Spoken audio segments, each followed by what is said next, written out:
তাইলে রমজান কি করতে চাইতেছস এখন? কি করবি? এইখানে তো বৈশা থাকলে আর টেন্ডি শাকিলের খোঁজ এমনি এমনি আমাদের কাছে কেউ নিয়ে আইসা দিব না। এখান থেকে তো বের হয়ে আমাদের ডেন্ডি শাকিলকে খোঁজ করতে হইব। এই শালা গিট্টু সেলিম রে ধরে নিয়া বৈশা থেকে কোনো লাভ নাই। সেটাই তো, একদম ঠিক কথা বলছস তুই। চিন্তা করতেছি কি করা যায়। ওস্তাদ দায়িত্ব দেয়া গেল ডেন্ডি শাকিলকে খুঁজা বের করার জন্য। এখন যদি খুঁজা বের করতে না পারি তাহলেও তো এটা মান সম্মানে লাগতেছে আমার। এখন পর্যন্ত তো কোনো মিশনই আমি ফেল করি নাই। এই শাকিলের বিষয়টা কোনোভাবেই মিস করা যাইব না। যেভাবে হোক ওরে আমাদের খুঁজে বের করতে হইব উস্তাদ আসার আগ পর্যন্ত। চল রমজান, এক কাজ করি, পুরান ঢাকায় রকির কাছে যাই। ওর কাছে অনেকেরই লিঙ্ক আছে। হয়তোবা ওর কাছে গেলে ডেন্ডি শাকিলের কাছাকাছি না যাইতে পারলেও ওর বিষয়ে অনেক তথ্যই খুঁজে বের করা যাইব। রকির কাছে শাকিলের সম্পর্কে কোনো না কোনো ক্লু আমরা পাবই। ও আশা করি ও আমাদেরকে খালি হাতে ওইখান থেকে কোনোভাবেই ফেরাবে না। আমিও তো তাই ভাবতেছি, কিন্তু সমস্যা হলো রকির সাথে তো আমার একটা ঝামেলা হয়েছিল আগে। সেই জন্য রকির সাথে বেশ কিছুদিন যাবৎ আমি কোনো রকমের কোনো যোগাযোগ বা কথাবার্তা বলি না। এখন ওর কাছে গেলে ও আমাদেরকে সাহায্য করবে কিনা সেটাই চিন্তা করতেছি, যাবো কিনা ওর কাছে। আরে ওইটা কোনো বিষয় না। তুই আর আমি যদি রকির কাছে যাই, ও আমাদেরকে কোনোভাবেই ফিরাতে পারবে না। আজ পর্যন্ত রকির কি কম কাজ করছে নাকি তুই আর আমি? আর এই সামান্য একটা কাজ ও আমাদের করবে না?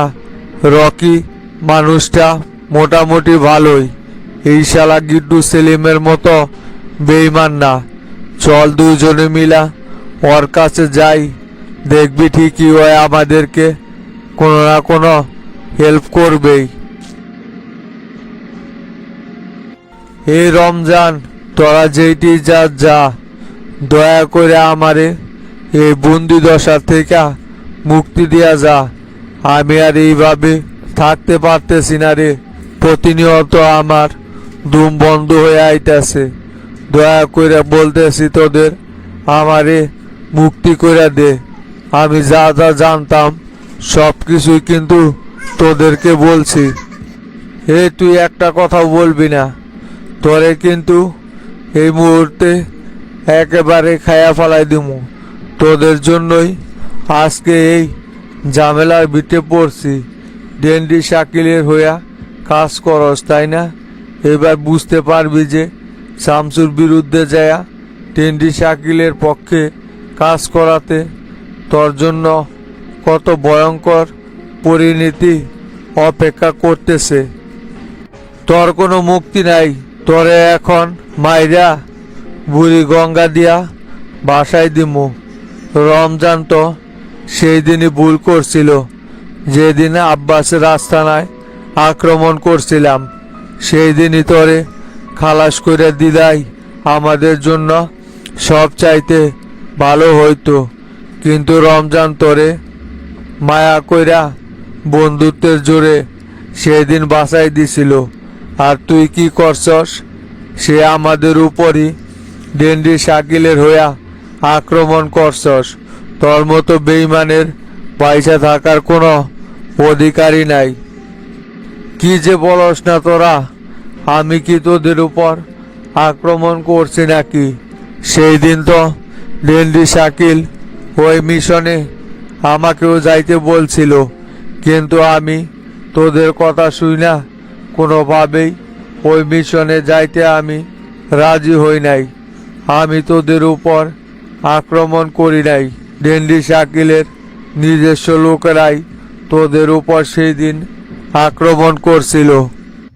বুঝলাম রে গিট্টু, তুই আমাদের উপর আক্রমণ করিস নাই, কিন্তু তুই তো জানতি যে আমাদের উপর আক্রমণ হইব। তাহলে তুই আমাদেরকে আগে থেকে কেন সতর্ক করলি না? কে সেই দিন আব্বাসের আস্তানা থেকে তোরে যদি না সরাই দিতাম, তাহলে কি এখন পর্যন্ত তুই জীবিত থাকতে পারতি? সেই কথা তোর একবারও মনে হইল না? আমি তোদেরকে কিভাবে ওইখান থেকে সরাই দিব বল? আমি যদি তোদেরকে আগে থেকে খবর দিয়ে দিতাম, তাহলে তো ডেন্ডি শাকিল আমাকে সন্দেহ করত। সেই জন্যই তো আমি কিছু বলতে পারি নাই। এই নিতাই, আপাতত ওর চোখের বাঁধনটা খুইলা দে, তারপর ফিরে আইসা দেখতেছি ওর বিষয়ে কি করা যায়।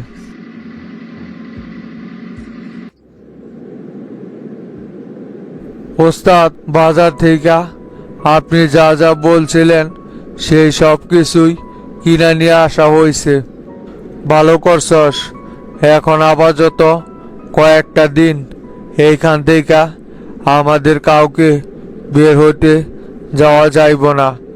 এমনিতেই পুলিশ আমাদের উপর সন্দেহ করে ফেলাইছে। যদি এই মুহূর্তে আমাদেরকে কোনোভাবে সন্দেহ নজরে পড়ে, তাহলে কিন্তু আমাদের এই আস্তানার খবরও যাই না যাইব। অনেক কষ্টে ওইখান থেকে পালাইয়া নতুন আস্তানাটা গাড়ছি। উস্তাদ, ঠিকই বলছেন। আমাদের এইখান থেকে এখন কোনো রকম কোনোভাবে বের হওয়া যাইব না। বাজারে আমি দেখলাম পুলিশ অনেকটা আগের চাইতেও স্ট্রং হয়ে মাঠে কাজ করতেছে। আমাদেরকে সর্বোচ্চ খুঁজে বেড়াইতেছে প্রশাসন।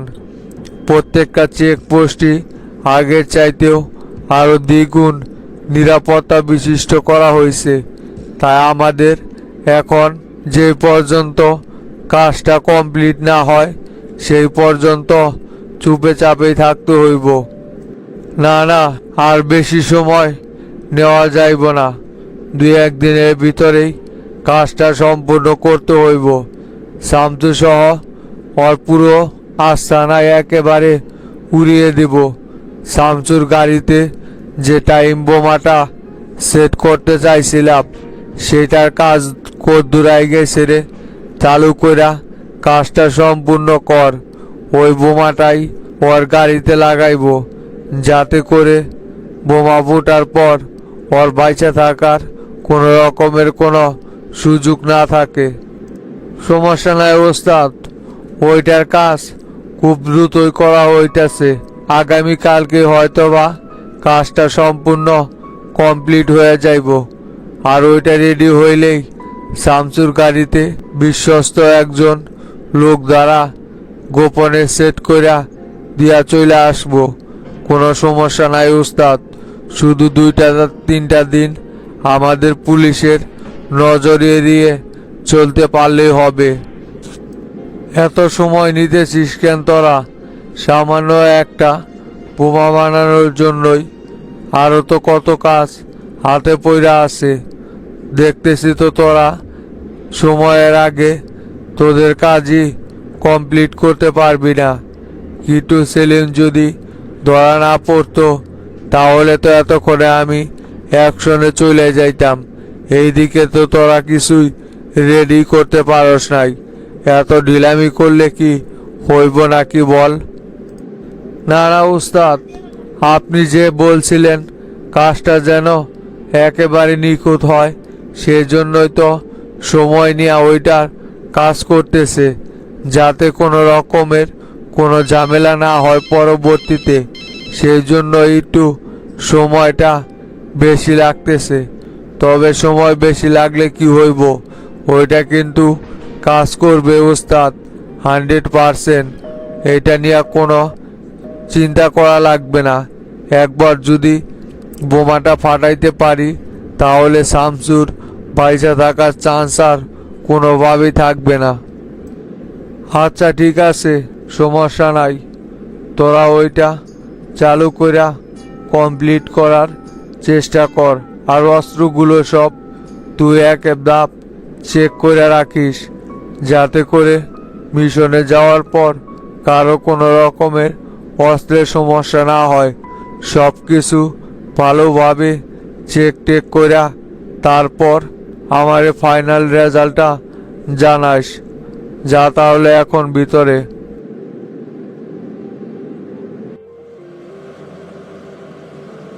স্যার, কিছুই তো বুঝতে পারলাম না, পুলিশ হঠাৎ করে আমারে এইভাবে থানায় তুলে নিয়ে আসলো কেন?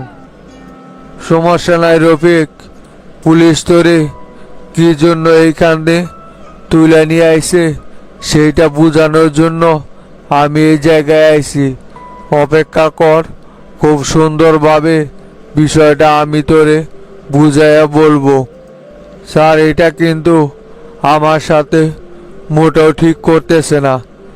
আমি একজন সম্মানিত গ্যারেজ ব্যবসায়ী, আমার এইভাবে জোরপূর্বক পুলিশ কিন্তু আমাকেও আটকিয়ে রাখতে পারে না। এই শালা আবার কথা বলতেছিস না?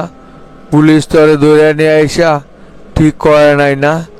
গ্যারেজ ব্যবসায়ী তুই, গ্যারেজ ব্যবসায়ের আড়ালে আর কি কি অপরাধ করস সব কিছু পুলিশের কাছে খুব ভালোভাবেই জানা আছে। গ্যারেজের ব্যবসার ভিতরে যে মাদক চোরাকারবারি, অস্ত্রের চালান সহ বিভিন্ন রকমের অপকর্ম করতেছস, কি মনে করছিস পুলিশ কি সেটা কোনোদিনও বুঝতে পারবে না? কি বলেন স্যার এইসব? আমি তো এই ধরনের কোনো কাজই করি না। আপনাদের হয়তো ভুল হইতেছে কোনো জায়গায়। শোন রফিক, তোর সাথে বেশি কথা বলতে পারবো না। 25 তারিখ রাতে যে কোপা শামসুর ছোট ভাইয়ের উপর হোটেলে হামলা হয়েছিল, সেই হামলায় ডেন্ডি শাকিলের লোকজন তোর গাড়ি ব্যবহার করছিল। এবার আমাদের কাছে খুব সুন্দরভাবে বইলা দে তো দেখি ডেন্ডি শাকিল কোথায় আছে, তাহলে তোকে আর অন্য কোনো অভিযোগের জন্য অভিযুক্ত করা হইব না। তুই যদি ডেন্ডি শাকিলের সঠিক খোঁজ দিতে পারস তাহলে তোকে এইখান থেকে মুক্তি করে দেওয়া হবে। স্যার, কি বলেন এইসব? আমি আবার ডেন্ডি শাকিলের খোঁজ কি করে দিব? আমি তো ওর নাম এই জীবনে প্রথম শুনলাম। এরকম কোনো সন্ত্রাসীর তো কোনো নাম আমি জীবনে কোনোদিন শুনি নাই স্যার। আমাকে হয়তো আপনারা ভুলবশত তুলে নিয়ে আইছেন। আমি এই ধরনের কোনো কাজের সাথে জড়িত নাই স্যার। এই শোন রফিক, আমাদের কাছে কিন্তু সব তথ্যই আছে। আর তোর দোকানের 2 জন কর্মচারীও কিন্তু তোর বিরুদ্ধে আমাদের কাছে স্টেটমেন্ট দিয়েছে। তাই বলি, যদি নিজের ভালো চাস তাহলে ভালোই ভালোই সব কথা স্বীকার কর। তা না হলে কিন্তু তুই এইখান থেকে কোনোদিনও বের হইতে পারবি না। তোর বিরুদ্ধে এমন এমন চার্জশিট লাগাইমু, সারা জীবন তোর জেলের ভাত খাইতে খাইতেই শেষ হয়ে যাইব। তুই গ্যারেজের আড়ালে যতগুলো অপকর্ম করস সবগুলো কিন্তু আমাদের জানা আছে। তাই বলি, কথা এত না পেঁচায়া সরাসরি বইলা দে। না না স্যার, আমি সত্যি বলছি, এ বিষয়ে আমি কোনো কিছুই জানি না। আমার কাছে অনেকেই গাড়ি ভাড়া নিয়ে থাকে, হয়তোবা তাদের ভিতরে কেউ ডেন্ডি শাকিলের লোক ছিল, কিন্তু সেটা আমি এক্স্যাক্টলি আপনাদেরকে বলতে পারবো না স্যার। কথায় আছে না, সোজা আঙ্গুলে ঘি ওঠে না। তোদের সাথে যতই ভালো আচরণ করতে চাই, কিন্তু তোরা তো সেটা কোনোভাবেই গ্রহণ করস না। তোকে ডিম থেরাপি না দেওয়া পর্যন্ত তুই এখন মুখ খুলবি না। বুঝতে পারছি, তোকে ডিম থেরাপি দেওয়ার ব্যবস্থাই করতে হইব।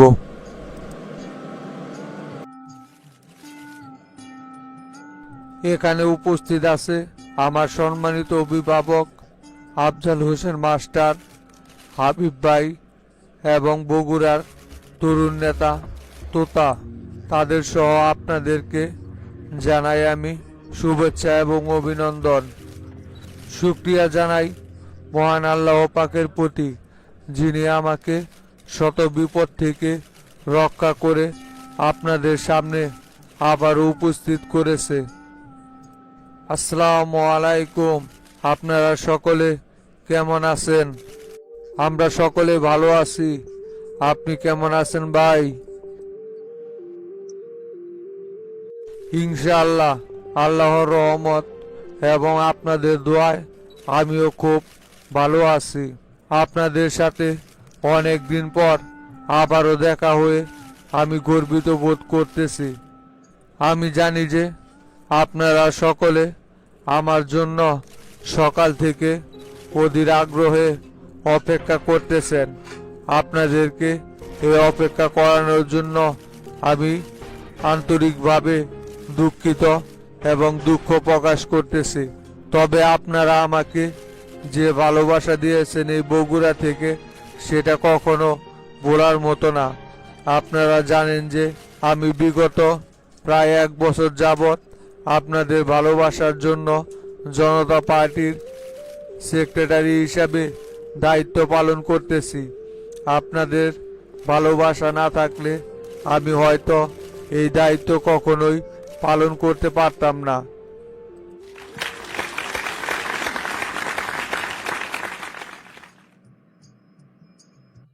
আপনারা জানেন যে আমি কোপা শামসু যেদিন থেকে জনতা পার্টির দায়িত্ব নিছি, সেই দিন থেকেই আমাদের সরকারকে জনগণের পক্ষে কাজ করতে আমি আগের থেকেও আরও বেশি উদ্বুদ্ধ করেছি। দলের ভিতরে যারা অন্যায় অনিয়ম করে এসেছে এতদিন, জনতা পার্টির ক্ষমতা ব্যবহার করে মানুষের উপর জুলুম করেছে, সেই সমস্ত নেতাদেরকে আমি জনতা পার্টি থেকে শুধু বের করি নাই, তাদের অবস্থা এখন খুবই ভয়াবহ হয়েছে। তারা এখন অন্ধকার কারাগারে পচে মরতেছে। এটা থেকে আমি আপনাদেরকে শিক্ষা নিতে বলবো। জনতা পার্টির যে সমস্ত নেতা দুর্নীতির চিন্তা ভাবনা করতেছেন, তার আগে থেকেই সাবধান হয়ে যান। জনতা পার্টিতে এখনো অনেক নেতাকর্মী আছে যারা অন্যায় করার জন্য সব সময় মুখিয়ে থাকে। আমি তাদেরকে উদ্দেশ্য করে খুব ভালোভাবে বলে দিতে চাই, জনতা পার্টি আগের চাইতেও এখন অনেক স্ট্রং হয়েছে। জনতা পার্টি আগেও যেরকম জনগণের পাশে ছিল, এখনো তারা জনগণের পাশে আছে। যদি জনতা পার্টির ক্ষমতা ব্যবহার করে কেউ কোনো রকমের অন্যায় কাজ করতে চান, তারা আগে থেকেই সতর্ক হয়ে যান। এই কোপা শামসু কখনোই অন্যায়ের সাথে আপোষ করে না এবং ভবিষ্যতেও কখনো আপোষ করবে না। তাই আপনারা সকল কিছু ভেদাভেদ ভুলে জনগণের পাশে থেকে তাদের সাথে কাজ করেন। এতে করে দল এবং আপনি জনগণের ভালোবাসা পাবেন সব সময়। আমি আর বেশি কথা এখানে বাড়াইতে চাই না। এমনিতে আপনারা আমার জন্য অপেক্ষা করে ক্লান্ত হয়ে গেছেন, তাই আপনাদেরকে আর বেশি কষ্ট দেব না। পরিশেষে একটা কথা বলে যাই, আপনারা জানেন যে বেশ কিছুদিন যাবৎ বগুড়ায় উপনির্বাচনটা দেওয়া হচ্ছে না। বগুড়া বর্তমানে অভিভাবক শূন্য আছে। আমি শামসু এবার বগুড়াকে সঠিক একজন নেতৃত্বের কাছে তুলে দিতে চাই, যিনি আপনাদের সুখে দুঃখে সব সময় পাশে থেকে আপনাদের সেবা করে যাবে। সেজন্যই আমি বগুড়াতে এসেছি। এবার আমি বগুড়ার উপনির্বাচনটা সম্পূর্ণ করে তারপর আবারও ঢাকাতে আমার দায়িত্বে ফিরব। আশা করি আপনারা এই বিষয়ে আমাকে সাহায্য করবেন। সকলকে অশেষ ধন্যবাদ এবং সালাম জানিয়ে আমার এই সংক্ষিপ্ত বক্তব্য এখানে শেষ করতেছি। আসসালামু আলাইকুম।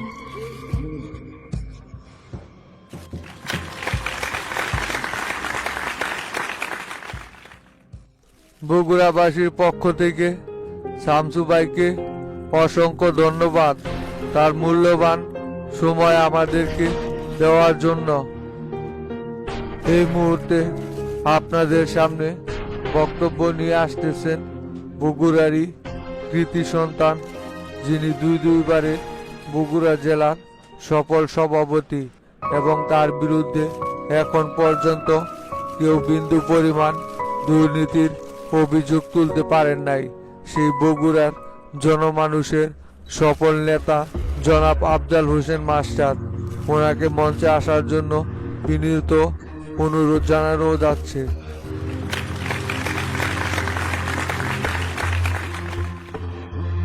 আসসালামু আলাইকুম। সকলের প্রতি অশেষ কৃতজ্ঞতা এবং ধন্যবাদ পোষণ করতেছি আপনারা আমাদের ডাকে এখানে সাড়া দেওয়ার জন্য।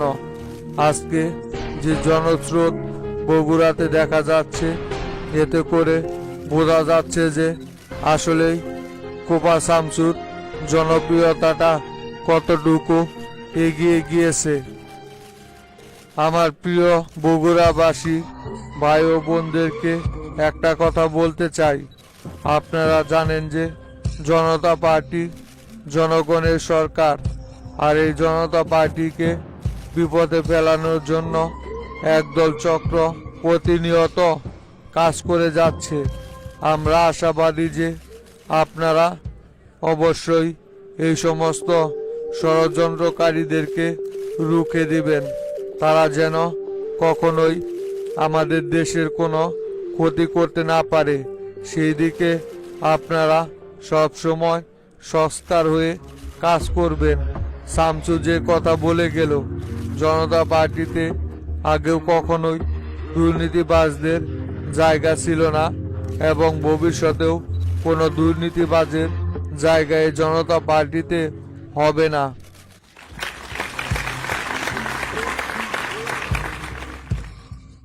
আপনারা সকলে অবগত আছেন যে আমাদের এই গাবতলী উপজেলায় বেশ কিছুদিন যাবৎ এখানে কোনো উপনির্বাচন অনুষ্ঠিত হয় নাই।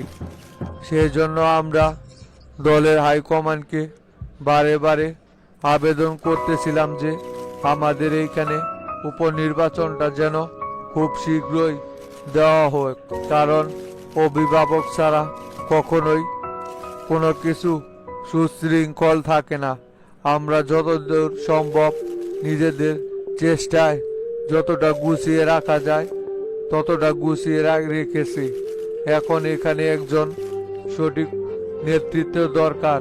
সেই জন্যই আমাদের নেতা জনাব কোপা শামসু এই উপজেলার দায়িত্ব কার হাতে তুলে দিবেন সেটা ঘোষণা করার জন্যই বগুড়াতে এসেছে। আমি চাই আপনারা সকলকে আপনাদের ভালোবাসা দিয়ে আমাদেরকে এই কাজটা সুশৃঙ্খলভাবে করতে দিবেন। আমি আর আমার বক্তব্য বেশি দীর্ঘায়ু করতে চাই না। কথা বললে তো অনেক কথাই বলা যায়, কিন্তু সব সময় সব কথা বলা যায় না। তাই আমি আমার বক্তব্যটা এখানেই শেষ করতেছি। সকলেই ভালো থাকবেন। ধন্যবাদ। আসসালামু আলাইকুম।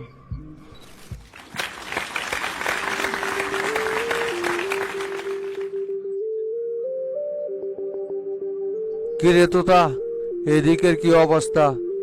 সবকিছু কি ঠিকঠাক আছে? দূর মিয়া, আপনি কোনো লোক হইলেন নাকি? সেই যে কখন গেছেন, এখন প্রায় অনুষ্ঠান শেষ, আর এখন আপনি আসতেছেন। সারাদিন ধরে এইখানে বসে আছেন, আর শামসু আসার পর আপনি নাই। আপনি না থাকাতে এইদিকে হাবিব আপনার নামে উল্টা পাল্টা কথা বইলা দিল। একটা কথাও বলতে পারলাম না আমি।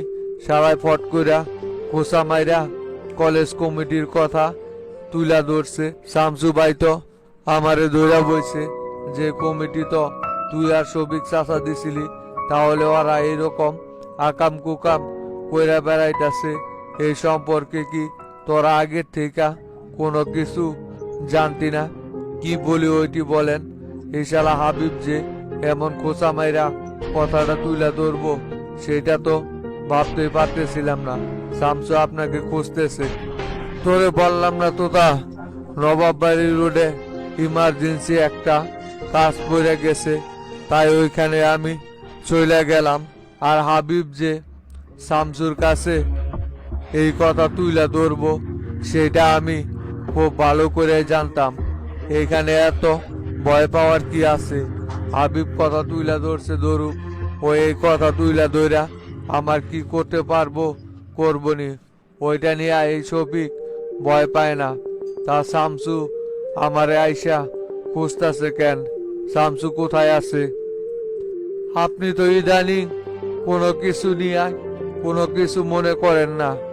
আপনি যে কি রাজনীতি শুরু করলেন সেটা এখন পর্যন্ত আমার মাথায় ঢুকলো না। নাকি আপনি রাজনীতি থেকেই অবসর নিতে চাইতেছেন? আপনার পিছনে থাইকা এখন তো দেখতেছি আমার পিছনেও বাদ যাওয়ার অবস্থা হয়ে যাইতেছে। আপনার পিছনে এইভাবে আর লাইগা থাকা যাইব না। বুঝতে পারছি আপনার রাজনীতি এখন এলোমেলো হয়ে গেছে। আর আপনার এই এলোমেলো হয়ে যাওয়ার কারণে দেখবেন এখন তৃতীয় পক্ষ এখানে আইসা সুযোগ নিবে। মাঝখান থেকে শুধু আমি আপনার সাথে থাইকা পাও পাও ধরা খেয়ে যাইতেছি। আর আপনার সাথে রাজনীতি করা কোনোভাবেই সম্ভব না চাচা। আপনারে কোনো কাজে কোনো জায়গায় ঠিকভাবে পাই না।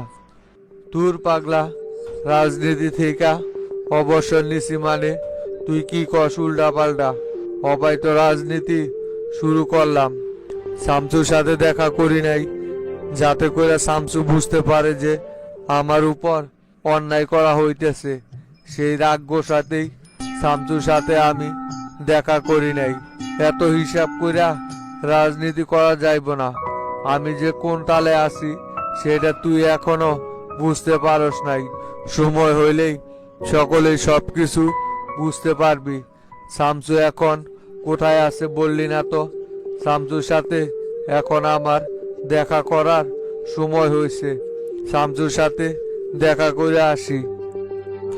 এতক্ষণ তো নেতা কর্মীদের সামনে বক্তব্য দিল হল রুমে। বক্তব্য শেষ। এখন মনে হয় ভিতরে মাস্টারের সাথে আলোচনা করতেছে। যান তাহলে ভিতরে গিয়া শামসুর সাথে দেখা কইরা চোদন খাইয়া আসেন। আমি ভিতরে যামু, তুই যাবি না? চল ভিতরে যাই। ভিতরে যামু, আপনি যান, আমি আসতেছি। তোতা ভাই, এইখানে আপনি? আমি আর আপনাকে খুঁজে বেড়াচ্ছি। কেন, কি হয়েছে? আমারে আবার খুঁজতাছিস কেন? অনুষ্ঠান তো শেষ, তাহলে ছেলে পেলেকে এখন বিদায় দিতে হইব না? কেমনে কি করব? বুড়া জিনেরও তো দেখি না।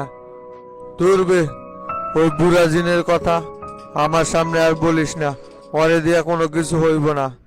এই শালা বুড়া জিনের জন্য শামসু আইসা সারা আইলো না, শোধন দিল আমার ইচ্ছা মতে। আর ছেলে পেলেরে কিছু খরচপাতি দিয়া ওদেরকে সুন্দরভাবে বের হয়ে যাইতে বল। কেউ যেন কোনো রকমের বিশৃঙ্খলা সৃষ্টি না করে। আমি ওইদিকে যাইতে পারবো না, ভিতরে যাইতে হইব এখন। পুরাজিন ভিতরে গেছে, ওইখানে আবার এই বিষয়গুলো নিয়ে হয়তো আলোচনা উঠতে পারে। আচ্ছা ভাই, ঠিক আছে, তা নয় বিদায় করবনি আমি। তা বললেন যে শামসু ভাই আইসাই নাকি আপনারে বকাবকি করছে, তা কি হয়েছে? হঠাৎ শামসু ভাই বগুড়ায় পা না রাখতেই আপনার উপরে এরকম জারি জুরি শুরু করলো কেন? আর বলিস না, কলেজ কমিটির বিষয়টা কথায় কথায় ফট কইরা হাবিব তুইলা ধরছে শামসু ভাইয়ের কাছে। এইদিকে বুড়া জিনও নাই, চলে গেছে নবাববাড়ি রোডে শামসুর সাথে দেখা না কইরাই। আর ওই না থাকাতেই এই আলাপটা উঠছে। ওই যদি থাকতো তাহলে এই আলোচনাটা এখনই উঠতো না। আর আমি তো পড়ে গেছি ফাটকে জিপায়। বুড়া জিনের সাথে মিলায় ওই কলেজ কমিটি তো আমি ঘোষণা করছিলাম, সেই জন্য শামসু ভাই এখন আমাকে ধরছে। পরে মাস্টার চাচা বিষয়টা থামাইছে, পরে এই বিষয় নিয়ে আলোচনা করতে চাইছে। বল তাহলে কেমনটা লাগে ওর উপর। আমি জানতাম তোতা ভাই এরকম একটা ঘটনা ঘটবই, সেই জন্যই আপনি বারে বার আপনারে সতর্ক করতেছিলাম যে বুড়াজিনের পিছ থেকে চলে আসেন। আপনি তো আমার কথা মোটেও শুনলেন না। এখন দেখেন শামসু ভাই আসার সাথে সাথেই বেজাল একটা লাইগা গেল। সামনে যে আরো কত কিছু ঘটবে শুধু দেখতে থাকেন। না, এই সমস্ত টেনশনে মাথা ব্যথা ধরে গেল। তুই তাহলে যা, ছেলে পেলেরে বিদায় করে দিয়ে আস। দেখিস ওরা যেন কোনো রকমের বিশৃঙ্খলা তৈরি না করে, সুন্দরভাবে সবাইকে চলে যাইতে বলবি। আর আমি ভিতরে গেলাম, দেখি কি আলোচনা হয় ভিতরে। শামসু মনে হয় বাড়িতে চলে যাইব এখন।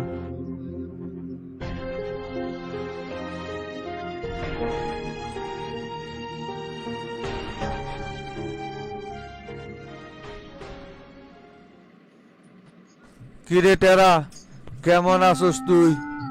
এই তো আছি কোনো রকম, তোদেরকে ছাড়া। তা তুই তো আমাদেরকে ভুলাই গেছস।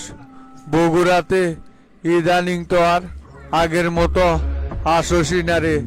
আমি না হয় এলাকায় চেয়ারম্যানই নিয়ে ব্যস্ত থাকি, তুই তো মাঝে মাঝে বগুড়াতে আসতে পারিস, তাও তো আসস না। তোদেরকে ছাড়া কি আর আমার একা একা এইটি ভালো লাগে নাকি?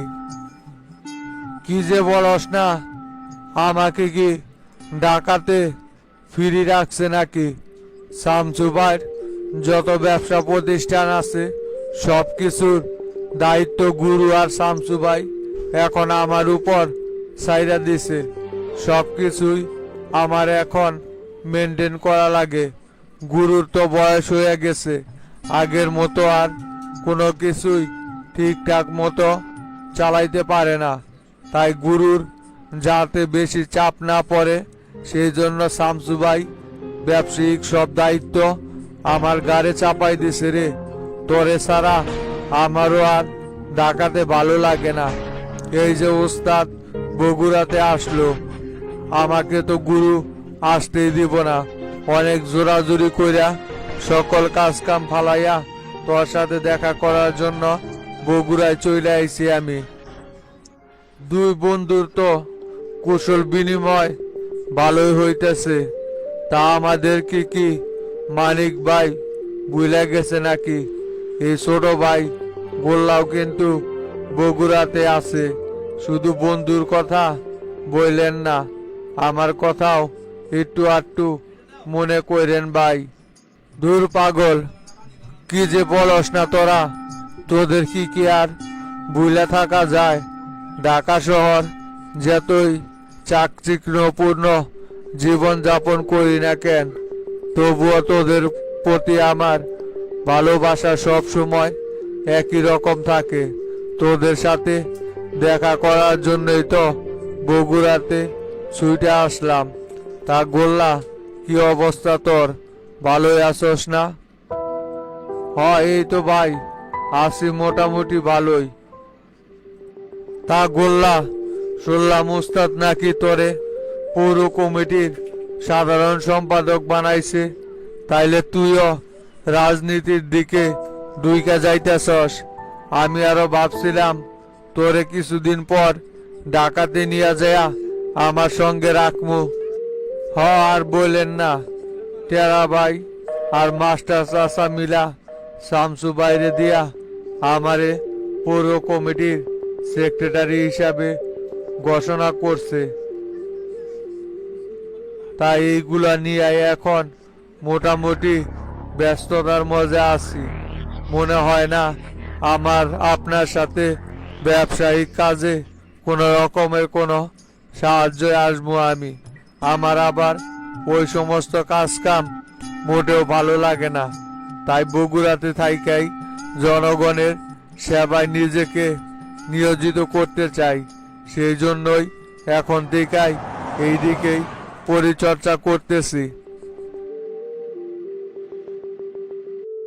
এ মানিক, ও এদিকের অনুষ্ঠান শেষ।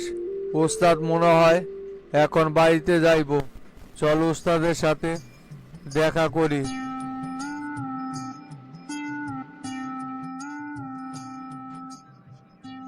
শামসু, আরে শফিক চাচা যে। আসসালামু আলাইকুম চাচা। তা কি খবর আপনার? দাঁড়ায় রইলেন কেন চাচা? বসেন। তা কি ব্যাপার চাচা? সেই কখন দিকা পার্টি অফিসে আইসে আসি, আপনার কোনো খোঁজ খবর নাই। পুরা অনুষ্ঠান শেষ হয়ে গেল, এতক্ষণে আপনি কোথায় থেকে বের হইলেন?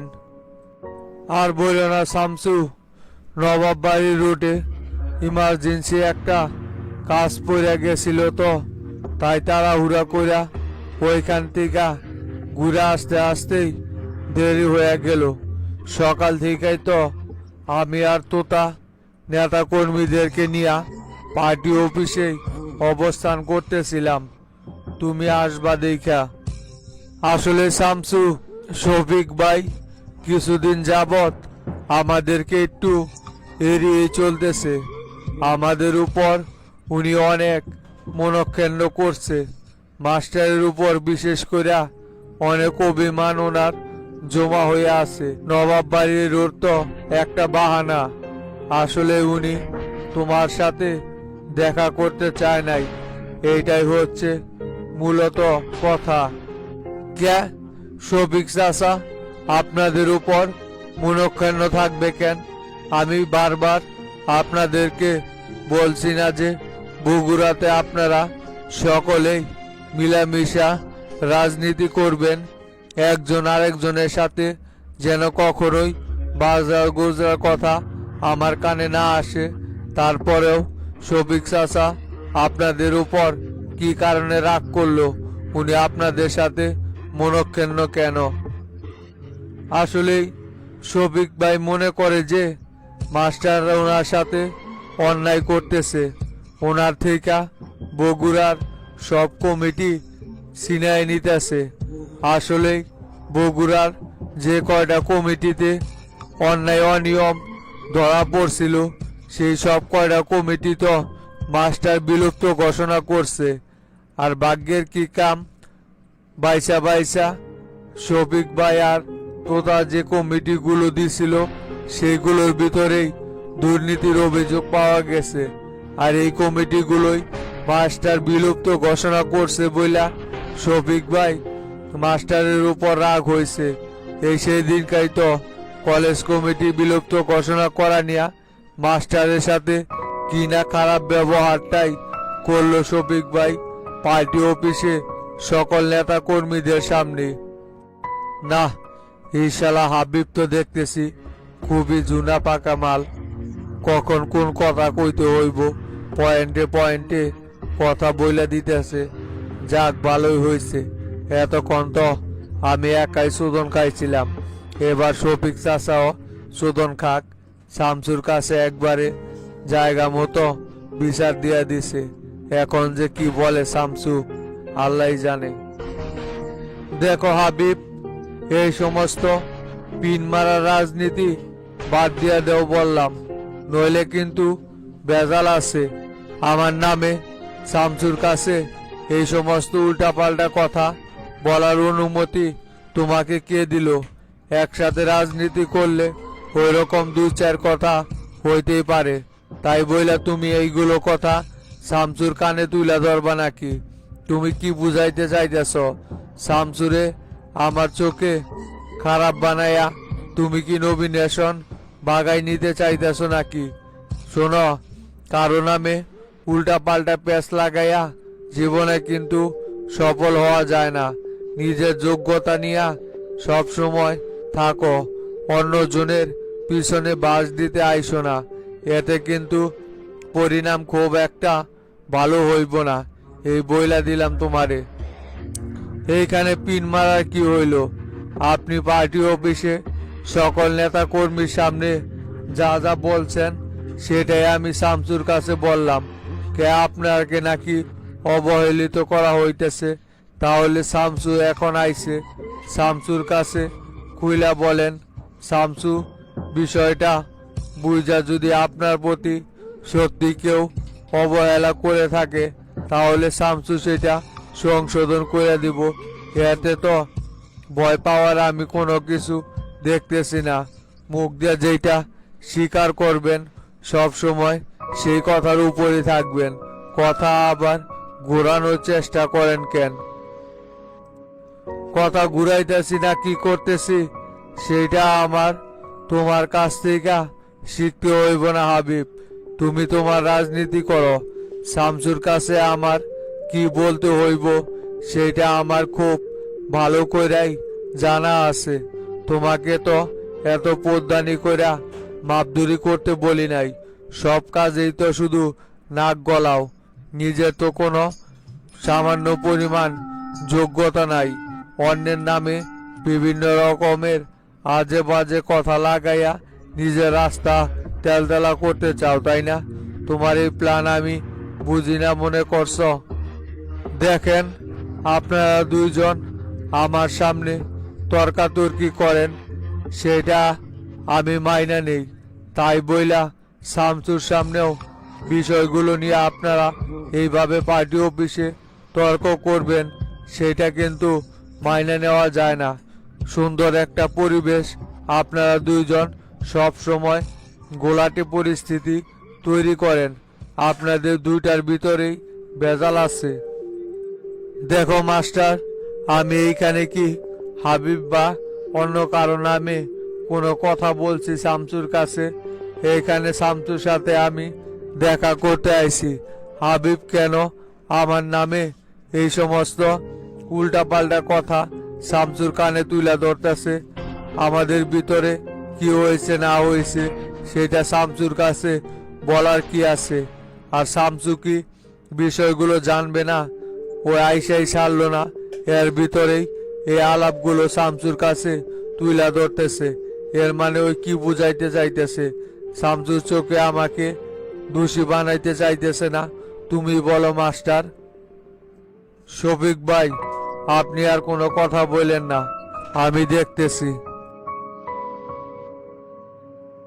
আর হাবিব ভাই, আপনারও সমস্যা আছে। আমি আপনাকে বলছি এইগুলো বিষয় নিয়ে আমরা পরে বসবো। আপনি এখনই এই সমস্ত আলতু ফালতু কথা তুলে ধরতেছেন কেন শামসুর কাছে?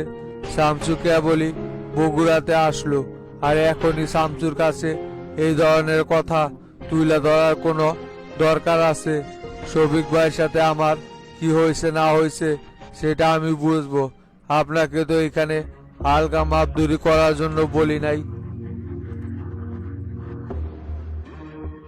না, আপনাদের ভিতরে তো দেখছি সত্যি সমস্যা আছে। শোনেন, কালকে আপনারা সকলেই আমার বাংলা বাড়িতে আসবেন। সেইখানে আপনাদের সাথে আমার বিশেষ আলোচনা করার আছে। চাচা চলেন, বের হবো এখন, অনেক টায়ার্ড লাগতেছে।